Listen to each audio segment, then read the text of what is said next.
حدیث شریف میں حکم ہے نبی کریم صلی اللہ علیہ وسلم کو بتایا گیا کہ ایک عورت ہے جو تہجد گزار ہے، جو عبادت گزار ہے، سارا سال نفلی روزے رکھتی ہے، قرآن پڑھتی رہتی ہے، ذکر اذکار کرتی رہتی ہے، درود شریف وغیرہ خیرات صدقہ کثرت سے حدیث کرتی ہے،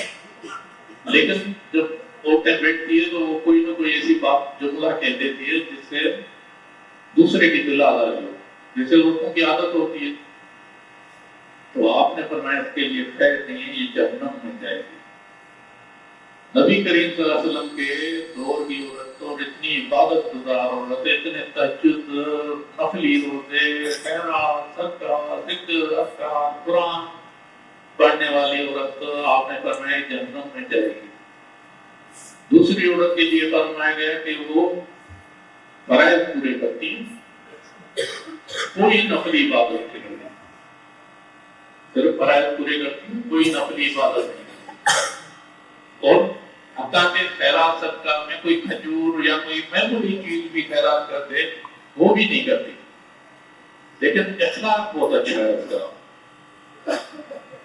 آپ نے فرمایا جنت میں جائے گی۔ اب یہاں پہ کیا ثابت ہوا کہ ایک آدمی وظائف پڑھے، روزے نفلی رکھے، نفلی عبادتیں کرے، لیکن اگر اس کی زبان صحیح نہیں ہے، بار بار نبی کریم صلی اللہ علیہ وسلم نے زبان کے لیے کیوں کہا؟ اگر آپ کی زبان صحیح نہیں ہے تو کیا ہوگا؟ نقصان ہوگا اس کا۔